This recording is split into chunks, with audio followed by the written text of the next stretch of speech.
Baik, kita masih dengan Imam An-Nawawi rahimahullah ta'ala dengan kitab Riyadhus Shalihinnya.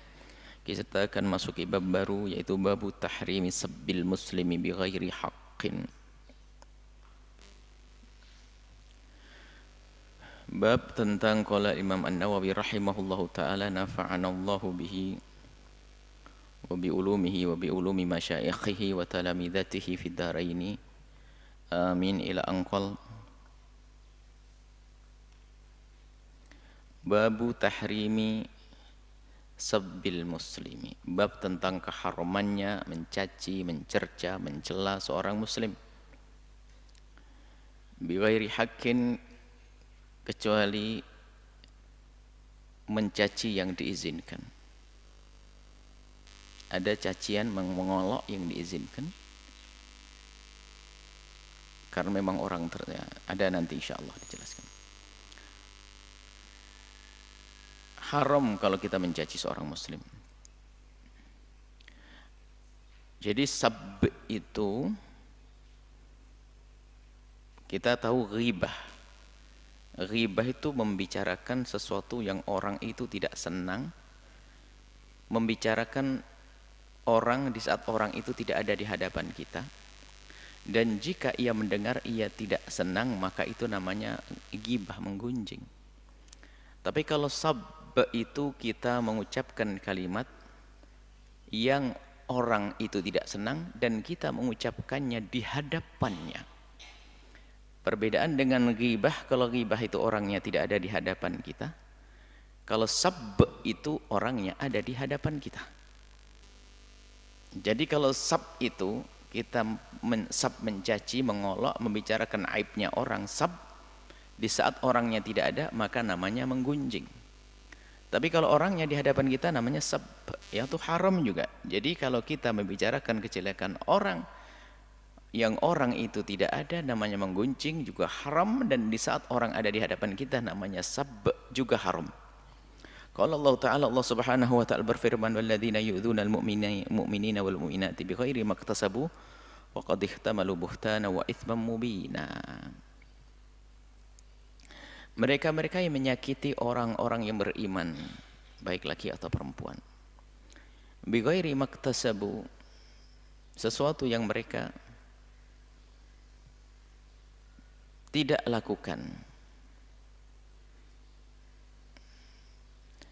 Maktasabu itu dimaknai juga sesuatu yang mereka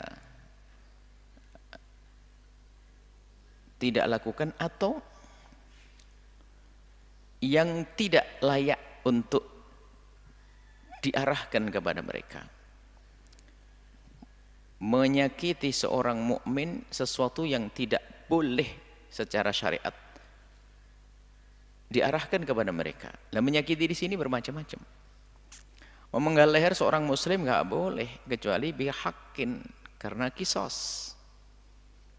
Membunuh tidak boleh seorang mukmin muslimah, muslimah kecuali bihaqqin, karena rajam. Enggak boleh kita nyakiti tangannya seorang muslim mukmin kecuali di saat mencuri. Nah, jadi iktisab ini adalah ulahnya dia sehingga dia berhak mendapatkan hukuman. Maka di saat itu kita menyakiti orang beriman itu sah, kisos sah. Cuman siapa yang bertugas nanti, maka harus dibedakan di sini. Tidak semua orang boleh melakukan ini, melakukan kisos, melakukan had, hukuman-hukuman. Tidak semua orang boleh. Namanya hukum imamah, yang boleh melakukan hanya imam, khalifah, atau yang mewakilinya.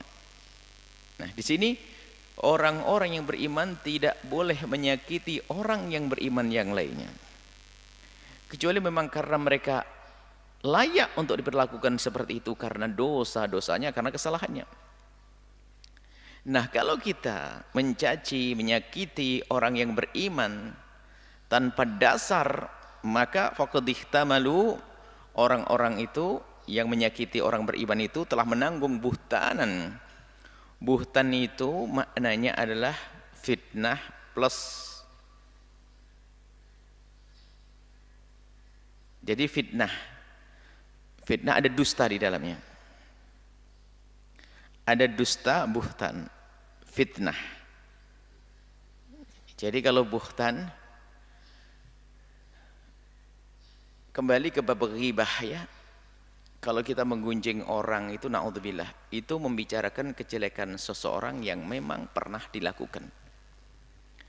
Ada orang melakukan kejelekan, lalu kita omongin di sini.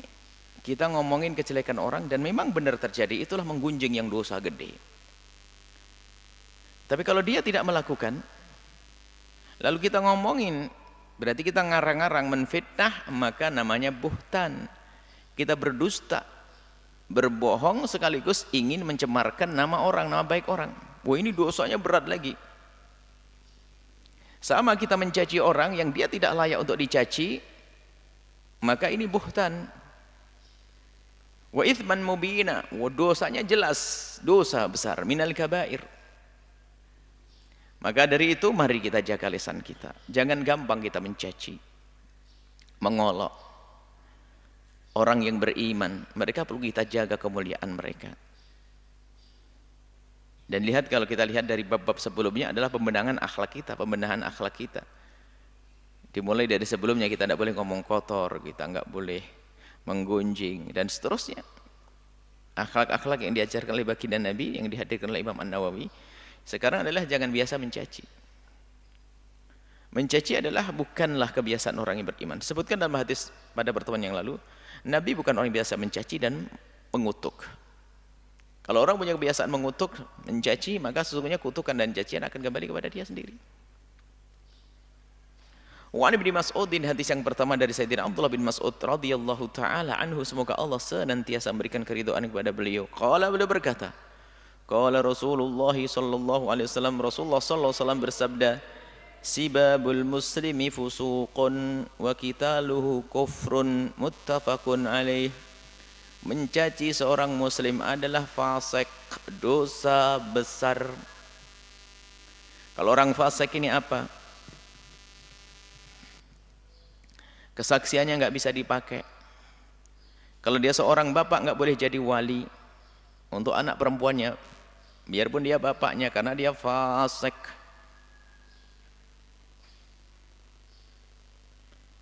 Ini fasik, sibabul fusuq. Jadi dijelaskan oleh para ulama bahwasanya kalau sebuah amalan yang dilarang kemudian disebutkan jenis hukumannya atau disebut hukumannya, maka itu namanya dosa besar. Lah ini fusuk, mencaci fasik. Maka jangan biasa kita mencaci orang, mengolok orang. Menggunjing tidak, sudah selesai kita. Bab menggunjing kita sih.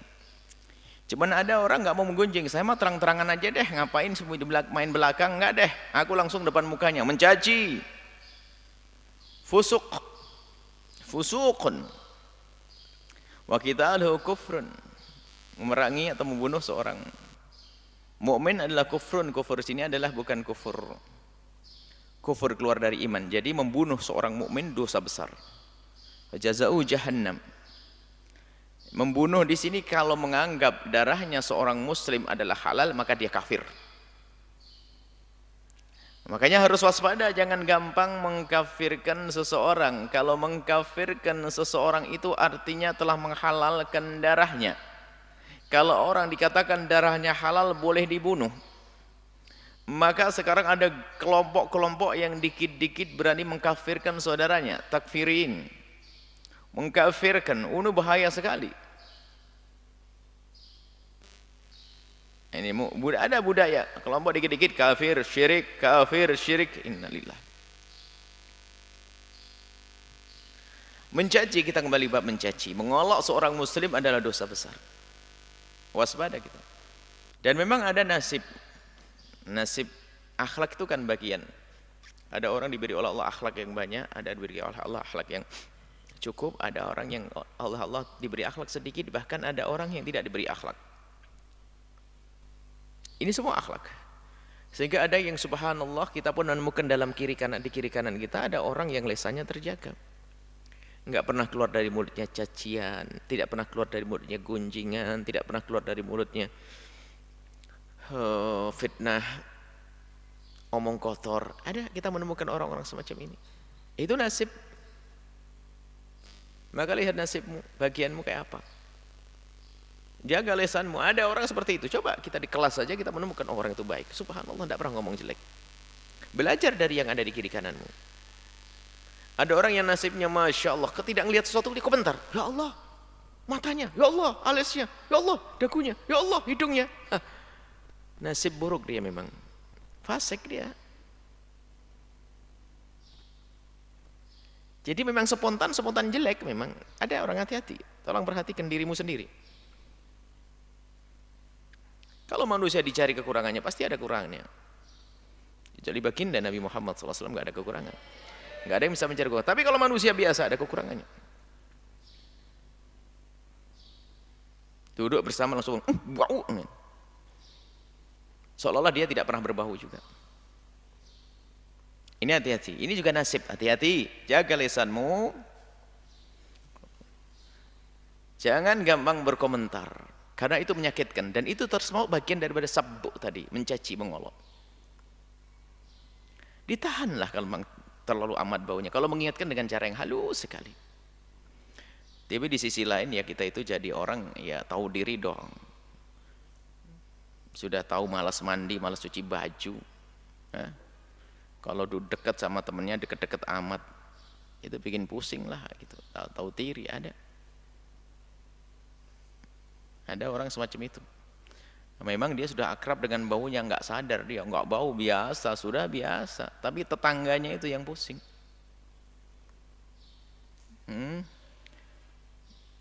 Di sisi lain kita harus kita jaga diri. Seorang muslim harus senantiasa bersih. Mentang-mentang pakai kerudung aman, giliran dibuka keluar bau semuanya.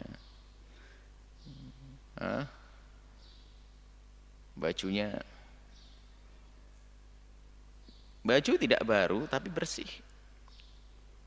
Makanya Nabi senang dengan wewangian.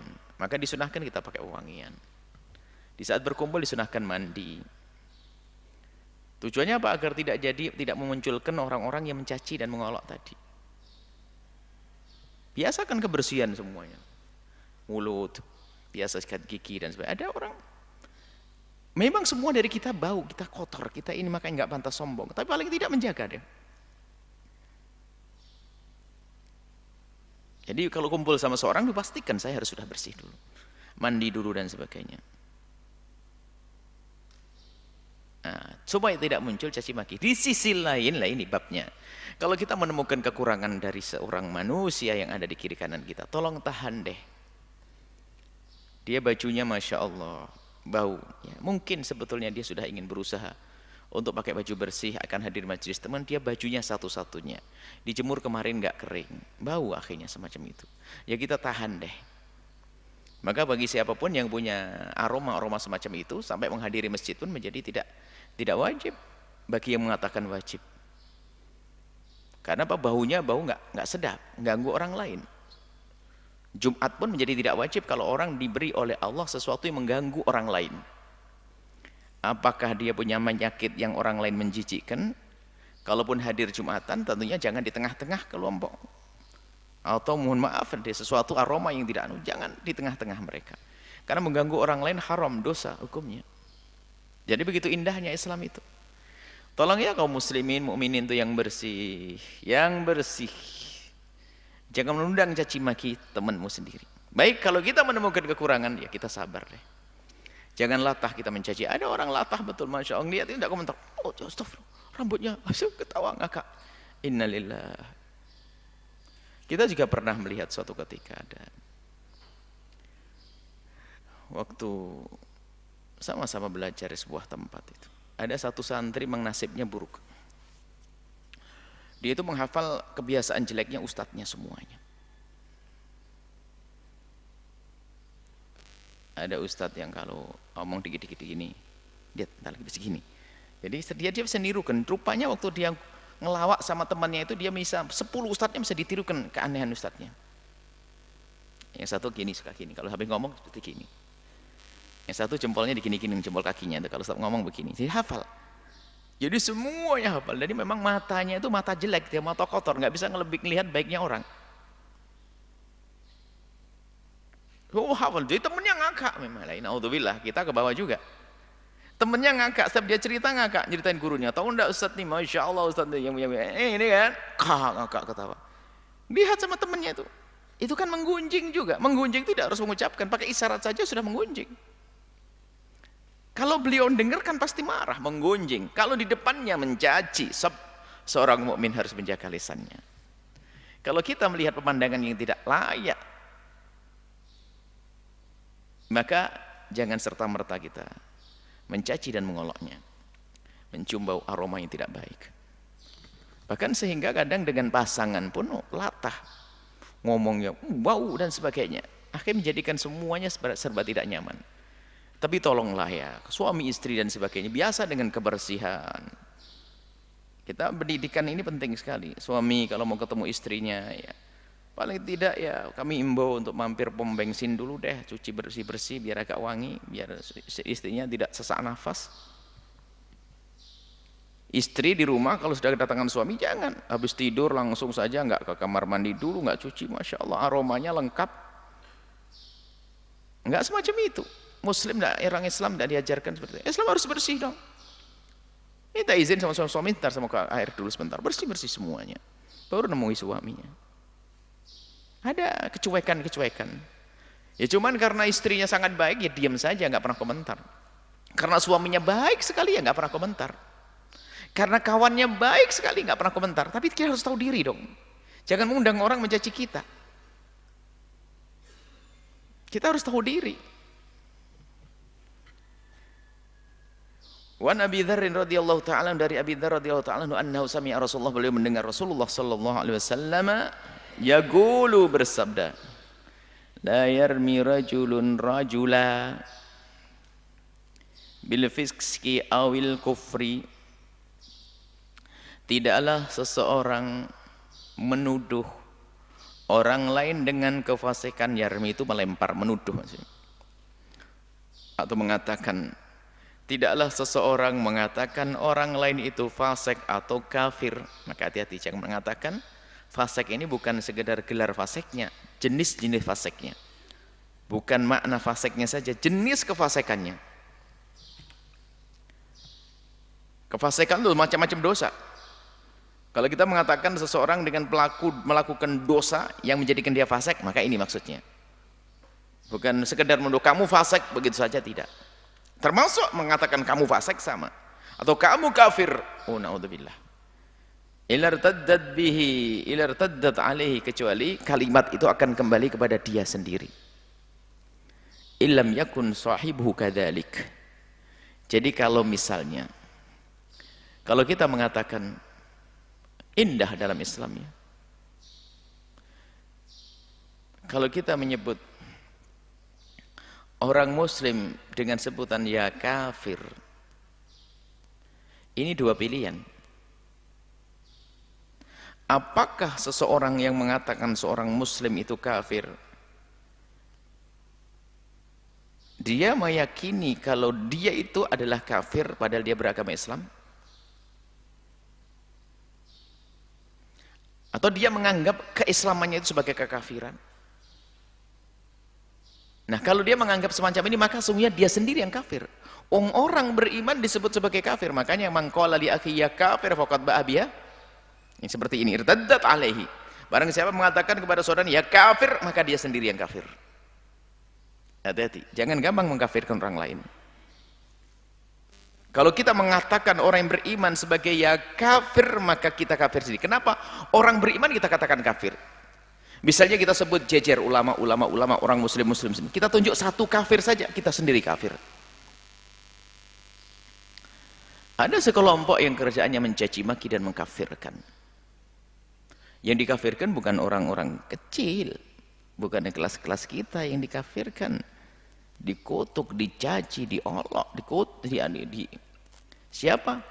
Orang-orang besar, Sayyidina Abu Bakar As-Siddiq, Sayyidina Umar bin Khattab, Sayyidah Aisyah, Sayyidah Hafsah, Imam Abu Hurairah, dicaci dan diolok. Ini ada orang beragama semacam ini. Ngaku mereka Islam. Kerjanya mencaci. Sayyidat Aisyah dianggap sebagai wanita yang disusupkan kepada baginda Nabi. Bahkan menuduh Siti Aisyah melakukan satu kehinaan Allah. Tapi Allah Maha Adil. Orang yang menuduh orang lain berzina itu dicambuk. Qadhaf itu cambuk 80 kali. Kalau ada orang mengatakan dia berzina, padahal dia ngelihat langsung. Kita mengadukan ke hakim, Pak Hakim, saya ngelihat si fulan berzina. Hakim bertanya, punya saksi enggak kau? Enggak punya, kau yang dicambuk. Padahal beneran. Apalagi bohongan. Dicambuk. Maka subhanallah, Allah Maha Adil. Kelompok orang yang suka mencaci Siti Aisyah dan menganggap Siti Aisyah adalah wanita, menurutnya wanita kotor yang disusupkan kepada rumah baginda Nabi. Orang yang merendahkan Sayyidat Aisyah itu oleh Allah dihukum. Setiap tahun mereka punya keyakinan kalau mereka mencambuk dirinya adalah sebagai amal ibadah. Sehingga berdarah-darah mereka kalau cambuk-cambuk, dan itu rutin. Dipikir ibadah ajib, ibadah menyiksa diri, dan itu ada setiap tahun. Sebentar lagi Muharram ini, 10 Muharram ini ada orang cambuk-cambuk diri, pukul-pukul diri.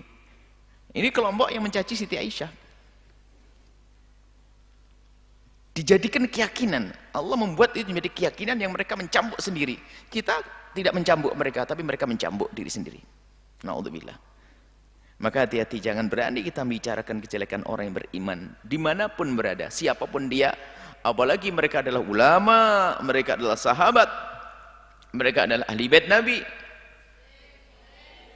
Hukumannya akan dikembalikan kepada Allah di dunia sebelum di akhirat. Ini Muharram, sebentar lagi Muharram.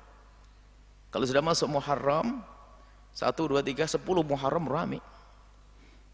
Hari wafatnya Imam Husain radhiyallahu taala anhu, ada orang merayakan satu sisi seolah-olah bersedih dengan memukul-mukul. Ini adalah buah daripada mereka mencaci Sayyidat Aisyah radhiyallahu taala anha, ummul mukminin, dijaga oleh Allah. Bahkan di saat dituduh oleh orang-orang yang di hatinya ada sesuatu melakukan kehinaan, langsung Allah yang bersihkan. Tidak, Siti Aisyah tidak melakukan semacam itu. Beliau adalah pilihan Allah untuk manusia, pilihan Allah. Ini. Nah, ini ada hati-hati. Makanya mencaci ulama masmumah, luhumul ulama masmumah, beracun. Ibaratnya maksudnya kalau kita suka mengolok, mencaci ulama, maka akan kembali kepada kita musibah itu sendiri.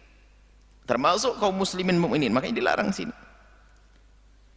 Kalau kita mengatakan orang lain dengan sebuah dosa, maka kita akan kembali kepada kita. Kita menyebut dia fasik, kalau dia bukan fasik berarti kita memfasikkan diri kita sendiri. Kembali kepada kita hukumannya. Kalau hukuman diterima di dunia mah enteng. Tapi kalau sudah diterima di akhirat, na'udzubillah. Sebab hukuman di dunia penghapus dosa bagi orang yang beriman. Semoga Allah menjauhkan kita dari hukuman di dunia dan di akhirat. Wa Abi Hurairah radhiyallahu ta'ala, dari Abi Hurairah radhiyallahu ta'ala anhu, anna Rasulullah, sungguhnya Rasulullah sallallahu alaihi wasallam qala, al-mustabbani, istabbu, al-mustabbani, dua orang yang saling caci, ma qala fa'ala al-badi minhuma, ma qala fa'ala al-badi minhuma. Ada dua orang caci maki, maka dosa dua-duanya ditanggung oleh yang memulai. Maka kamu jangan memulai dengan mencaci orang, sebab kalau kamu mencaci orang, maka orang itu akan balas mencacimu. Kalau sudah orang balas mencacimu, namanya caci-cacian.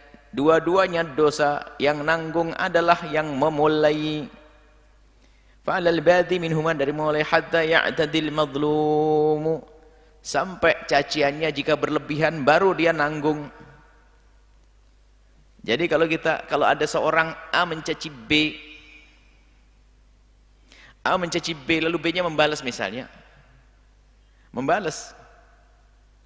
Kalau masih membalas sama, B-nya tidak dosa. Misalnya mengolok dengan sebuah olokan. Kamu jelek. A ngomong kepada B, kamu jelek. Ini dosa. Yang nanggung A, karena A yang memulai. Kalau B diam hebat dia, jadi pahala. Tapi kalau B-nya membalas, kamu juga. Dia sah membalas begitu, tapi nggak dapat pahala. Kamu jelek, kamu juga. Ini masih pas. Tapi dua-duanya dosa, ini dosa, ini dosa. Tapi kalau masih pas begini, dosanya nanggung yang pertama. Sampai si B ini berlebihan, kamu juga plus. Oh, ada plusnya. Jadi plusnya ini ditanggung oleh si B. Jelek, ditambah lagi, bau lagi. Tambah lagi. Berarti baunya dia nanggung dosanya si B. Ada berdosanya AB tentang menjelekkan tadi ditanggung oleh yang pertama. Artinya apa? Rugi kalau kita mulai dengan caci maki.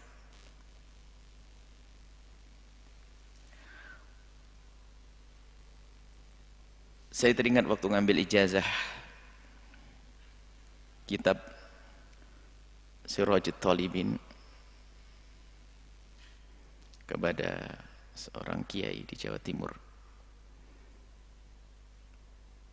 Lalu kita bertanya tentang seorang tokoh yang melakukan pelanggaran atau pemikirannya. Beliau hanya mengingatkan, ingatkan secara ilmiah dengan adab yang baik. Jangan melampaui hingga mencaci. Sebab kalau kita sudah mencaci, mereka kan juga pengikut, punya pengikut dan mereka punya muhibbin. Maka mungkin orang tersebut tidak akan mencaci, tapi muhibbin yang akan ikut mencaci kita. Berarti kita telah mengajari mereka untuk mencaci kita. Saya teringat kalimat itu. Jadi cukuplah kita menjelaskan kebenaran dengan kajian ilmiah. Sebab kalau kita mencaci dia, maka buahnya apa? Mungkin beliau tidak mencaci, bisa jadi beliau membalas mencaci kita. Tapi yang jelas adalah orang yang di bawahnya, mereka punya pengikut, punya jamaah, punya pecinta. Maka yang terjadi, pecintanya mencaci kita. Berarti kita telah memulai mereka untuk mencaci kita. Amar ma'ruf nahi munkar harus tegak, akan tapi harus dengan adab. Makanya janganlah kita mencaci si fulan, si fulan, si fulan. Apalagi orang yang tidak bersalah. Yang bersalah sekalipun ada aturan mainnya. Kalau permasalahannya ilmiah, disampaikan dengan kajian ilmiah. Orang menyampaikan dengan kajian ilmiah pun kadang dianggap mencaci kok. Misalnya ada seorang pemikir, seorang ustadz, alim punya pemikiran yang salah. Kemudian ada orang alim dengan akhlak yang tinggi meluruskan pun kadang ini masih dicaci. Padahal beliau tidak mencaci. Apalagi di saat kita meluruskan dengan cacian, akan mengundang caci maki. Maka waspada dengan sifat jelek suka mencaci. Sehingga kadang mencaci itu kalau sudah kebablasan sesuatu yang nggak boleh dicaci. Mungkin pemikirannya yang salah, cuman karena kita lagi marah, sak fisiknya pun dicaci. Innalillah. Apakah sudah hitam, pemikirannya hitam lagi? Nggak boleh begitu. Cukup pemikirannya salah, selesai. Nggak usah ditambah dengan caci maki yang mengarah kepada fisik. Ayo kita redam, khususnya yang bersemangat amar ma'ruf nahi mungkar. Semangat amar ma'ruf nahi mungkar akan tapi harus diimbangi dengan akhlak yang diajarkan baginda Nabi. Nabi tidak mengajarkan kita caci maki dan Allah mengolok, karena caci maki dan Allah mengolok itu hanya akan mengundang cacian dan olok. Bahkan mencaci Tuhan palsu yang diyakini oleh mereka pun nggak boleh. Tasubul ladina yad'una min dunillahi. Jangan kau mencaci Tuhan mereka, nggak boleh. Padahal jelas kebatilannya. Kenapa? Kalau kita mencaci Tuhan mereka langsung mencaci Tuhan kita. Ini pendidikan. Kalau kita membicarakan tentang kebatilan agama lain, masalah konsep ketuhanan, dalam irama diskusi saja. Bukan di mimbar dalang, agama ini Tuhannya palsu, Tuhan ini. Nggak perlu di mimbar begitu. Kita sudah tahu agama itu nggak benar, atau keyakinan tentang ketuhanan adalah salah. Tapi itu bukan berarti harus kita sampaikan dengan bahasa cacian. Kita mengatakan seorang yang tidak beriman dengan kafir sah. Dia adalah orang kafir biasa. Tapi kalau ya kafir, nggak boleh kita. Menjadi merendahkan. Disebutkan para ulama. Ini permasalahan kemarin masalah kafir. Kalau kita mengatakan Anda orang kafir, Boleh, ada orang kafir, ada orang beriman, ada orang kafir beriman. Sebab kafir tidak mengakui Nabi Muhammad, tidak mengakui kafir. Tapi kalau dalam irama merendahkan, ya Yahudi, ya Nasrani, nggak boleh begitu. Dalam irama merendahkan.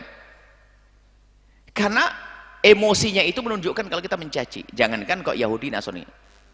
Panci itu kan biasa kita pakai. Kalau dibilang panci kau, ya marah. Kalau saya dibilang panci. Pada urusan panci, apa sih panci? Kita masak setiap hari. Maka yang tidak boleh adalah dalam rangka irama mencaci. Mau dibilang panci? Nggak ada yang panci biasa. Ini ada mencaci itu kadang dengan kalimat-kalimat yang seolah-olah baik tapi sebenarnya dalam irama marah itu jadi caci maki. Maka ayo kita waspada. Jangan mengucapkan kalimat dibarengi dengan kebencian. Dibarengi dengan emosi yang tidak dikontrol oleh syariat. Marah emosi sah. Orang kalau tidak punya amarah, nggak benar dia, sakit dia jiwanya. Orang harus marah di saat marah. Orang kalau tidak punya marah, nggak bisa perang di jalan Allah.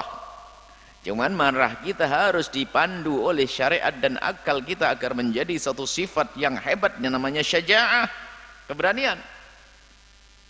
Tapi kalau marah itu tidak dibarengi dengan syariat dan tidak dibarengi dengan akal, namanya ngawur, tahawur dalam bahasa. Labrak sana, labrak sini, tapi salah. Baik, kita baru beredam. Jangan biasa mencaci dan mengolok. Kemudian lanjut hadis berikutnya adalah wa anhu, dan juga dari Imam Abu Hurairah radhiyallahu taala anhu qala, beliau berkata, utiyan nabiyyu, telah didatangkan kepada baginda Nabi birajulin qad syariba. Ada seorang laki-laki didatangkan kepada Nabi qad syariba, dia telah minum qad syariba. Minum minuman keras, mabuk, teler dia. Wa minna adh-dharibu biyadihi. Dulu sebelum ada ketegasan dari Sayyidina Umar bin Khattab tentang hukuman orang yang minum minuman keras, setelah itu sudah dikokohkan oleh ahli fikih, diambil dari istimbat kemudian dari fatwa-fatwa sahabat, orang yang minum minuman keras itu dicambuk hukumannya. Madhab Hanafi dan madhab Maliki 80 kali seperti haddul qadhaf. Dalam madhab Syafi'i dicambuk 40 kali. Orang yang minuman keras, yang mabuk. Dulu belum, sebelum adanya ini pada zaman Nabi ada seperti ini. Kalau ada orang minuman keras tuh dihukum, suruh ngumpul, dilempar sandal nih. Faminna dharibu biyadihi, ada yang mukul dengan tangannya. Wa dharibu bina'li, ada diambil sandal dipukulkan, dihukum. Sebab agar rontok hawa nafsu semangat untuk melakukan keharaman.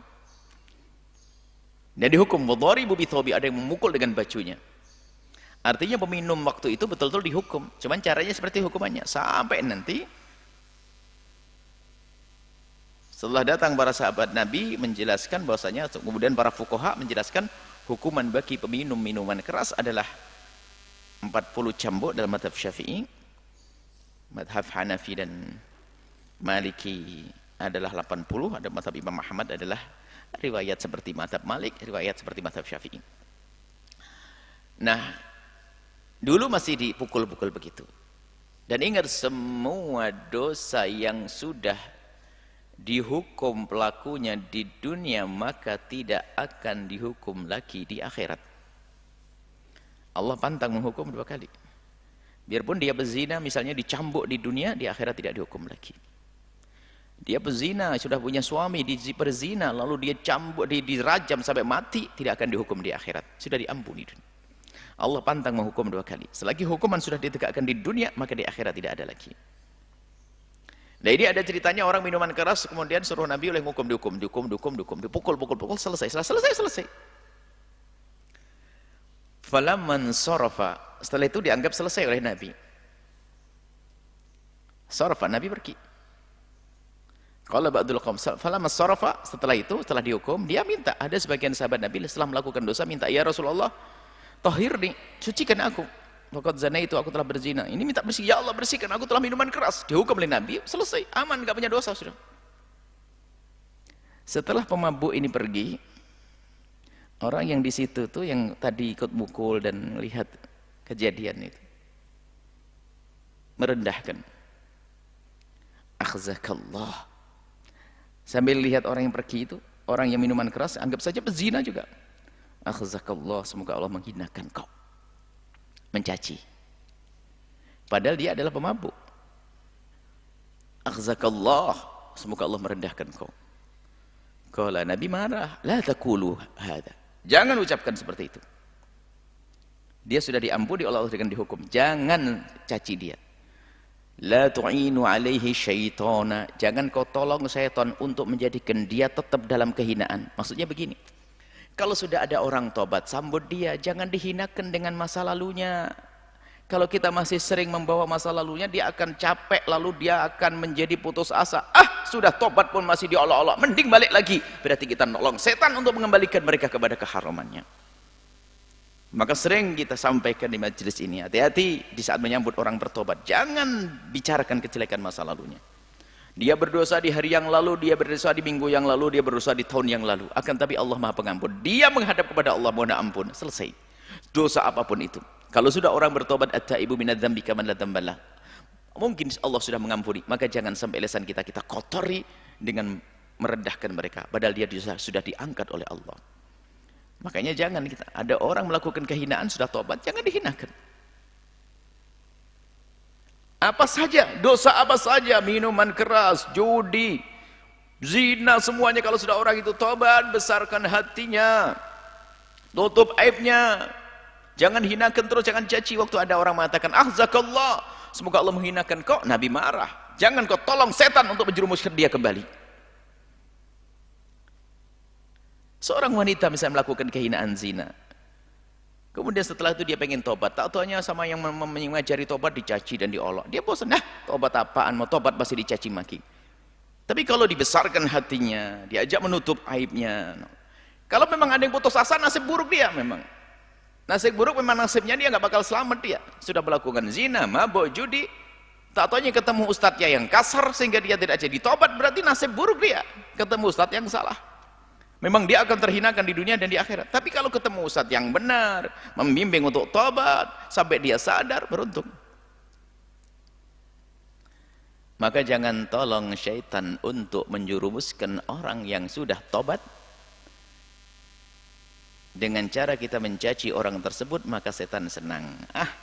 Dia sudah tobat, tapi teman-temannya masih mencaci dia. Pasti dia kembali kepadaku, kata setan. La tu'inu alaihi syaitana. Jangan kau tolong setan untuk menjerumuskan orang tersebut. Wa anhu, hadis terakhir dalam bab ini. Qala, dari Sayyidina Abi Hurairah. Qala, beliau berkata, sami'tu Rasulullah sallallahu alaihi wasallam. Aku mendengar Rasulullah sallallahu alaihi wasallam bersabda, man qadhafa mamlukahu bizina yuqamu alil haddu yaumal qiyamati. Kalau ada orang menuduh budaknya berzina, maka akan dihukum nanti oleh Allah di hari kiamat. Lihat, kita sering mengatakan ini, nanti lebih luas lagi bab menuduh orang berzina. Berzina itu kalimatnya macam-macam, selingkuh. Menuduh berzina itu besar. Menganggap orang berzina, ternyata menikah. Waduh, luar biasa. Dosanya gede banget orang menikah dianggap berzina. Bahkan kalau seandainya kita melihat orang berzina dengan mata kita sendiri, nggak boleh kita sebarkan aib tersebut. Kalau ingin nasihati, datangin dia dan ingatkan. Menyebarkan nggak boleh. Apalagi menuduh itu maknanya apa? Tidak ada bukti. Jadi kalau urusan perzinaan itu buktinya harus ada 4 saksi mata. Ada 2 cara untuk ditetapkan sebagai seorang pezina, ada dengan 2 cara. Yang pertama karena pengakuan dirinya, ikrar. Seorang berkata, aku telah berzina, maka ditegakkan hukuman padanya. Yang kedua adalah dengan 4 saksi. 4 saksi. Video nggak sah, video bisa diedit, bisa macam-macam, nggak sah. Maka jangan gampang percaya. Na'udzubillah. Kadang ada seorang tokoh hanya karena ada yang iseng membuat video atau chattingan segala macam disebarkan, percaya. Na'udzubillah. Wong melihat saja nggak boleh kita menyampaikan ke orang lain, apalagi ini dusta, rekayasa. Sampai gambarnya ini. Na'udzubillah. Awas jangan masuk wilayah fitnah. Allah akan hinakan di rumah kita. Coba siapapun yang biasa menfitnah orang lain, nggak usah lama-lama, kita perhatikan orang kerjaannya memfitnah orang lain. Atau ada seorang yang suka mencari-cari kesalahan, kejelekan orang. Dan jangan menikah dengan orang semacam itu. Karena dia akan menjadikan rumahmu rendah. Orang yang punya kebiasaan mencari kejelekan orang, atau membicarakan kejelekan orang, atau memfitnah. Karena diancam oleh Allah dalam hadis Nabi melalui lisan Rasulullah. Man tatabba'a aurata akhihi tatabba'a Allah auratah. Wa yaftahu wa yafdahu walau fi wasti baitihi. Kalau ada orang biasa mencari-cari kejelekan orang, kelihatannya dia nyaman, tapi lihat, pada waktunya nanti dia akan dihinakan di rumahnya. Na'udzubillah, kalau itu suamimu berarti rumahmu akan rendah. Kalau itu istrimu, rumahmu akan rendah. Makanya yang punya lesan kotor itu jangan diambil dia. Secantik apapun dia, hati-hati. Paling bahaya. Itu bisa menjadikan rusak rumah itu. Karena ancaman dari Allah. Akan dihinakan di tengah rumahnya sendiri. Yang ke bawah siapa? Ya keluarganya dong. Maka jaga lesan kita. Ini pendidikan dari baginda Nabi SAW. Apalagi mengatakan zina. Kadang na'udzubillah berita perzinahan gampang tersebar. Di-share lagi. Tidak boleh. Kalau kita mendengar tetangga itu berzina, kita menangis mestinya. Kalau kita ada niat seorang, kalau kita ada iman dalam hati kita, mungkin kita akan datangin dia dan nasihati. Nggak perlu kita ngomong yang tahu enggak? Apa? Berita baru. Apa? Itu loh, tuh. Ya Allah, itu baru kemarin belum selesai urusannya. Oh, memang daftar untuk dihinakan oleh Allah. Dan ini langsung ini cepat sekali.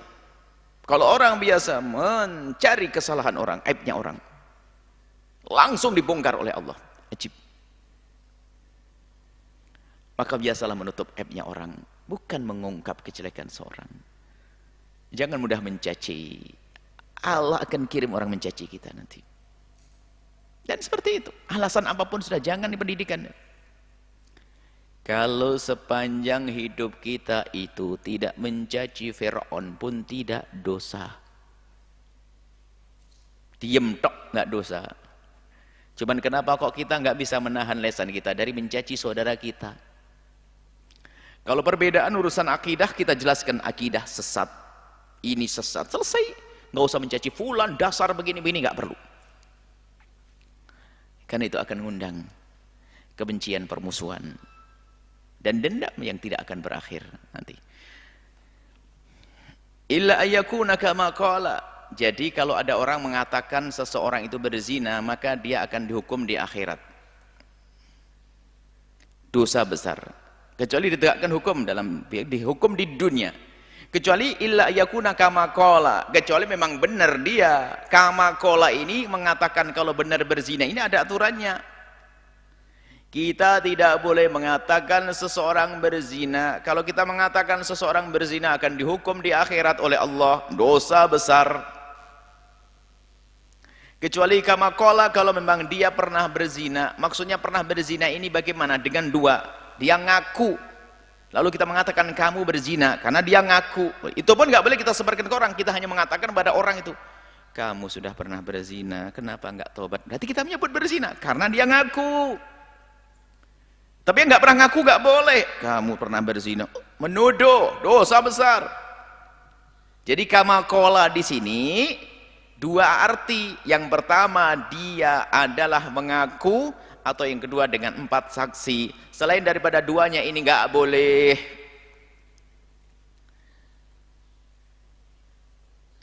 Ya, ini maka dari itu harus waspada, apalagi urusan zina. Zina harus ditutup. Kalau pernah ada yang kepleset dalam zina, tutuplah aib tersebut, karena aib itu betul-betul aib yang akan selalu nempel di jidat pelakunya, di jidat orang tuanya, di jidat anak cucunya, di jidat keluarganya. Seorang suami dianggap tidak benar mendidik istri yang seperti itu. Seorang bapak dianggap tidak, hina betul zina itu. Dan memang ada nasib orang yang jauh daripada rahmat Allah. Kadang sudah punya yang halal, masih melakukan yang haram. Manusia hina, rendah. Kalau tidak segera tobat, dia akan terus semacam itu. Bahkan tidak paham dengan peringatan sudah. Dan ini paling bahayanya orang-orang semacam itu kalau belum tobat. Karena permasalahannya bukan karena dia tidak puas, akan tetapi permasalahannya adalah dia berani dengan Allah. Mungkin suaminya memenuhi kebutuhannya, akan tetapi naudzubillah memang nasib buruk dia lebih senang dengan yang haram. Adalah kehinaan. Sama seorang laki-laki juga demikian, di rumahnya punya istri yang sangat cantik mungkin, cuman karena dia adalah lebih senang mengikuti hawa nafsunya, dia melakukan dengan mungkin orang yang bekerja di rumahnya yang sama, ada yang ketemu di mana yang sangat jauh dari kecantikan istrinya, dengan cara yang haram, bukan pernikahan, dengan cara yang haram. Ada macam-macam semacam ini. Zina harus ditutup. Maka mencaci orang berzina dosa gede, membawa berita orang zina masuk gonjeng dosa gede.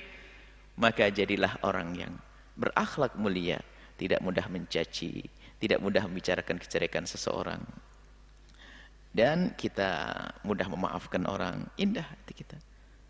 Kemudian di diri kita menjaga diri agar orang lain tidak mencaci kita, dengan cara kita menjaga diri kita agar orang tidak mencaci kita. Kalau punya kesalahan dengan Allah, tutup, jangan ceritakan kepada siapapun dari bangsa manusia. Allah Maha Pengampun. Kalau manusia melihat aibnya manusia, bisanya merendahkan, tapi Allah Maha Pengampun. Semoga Allah menjaga lisan kita agar tidak mencaci, menggonjeng dan menfitnah. Wallahu a'lam bissawab.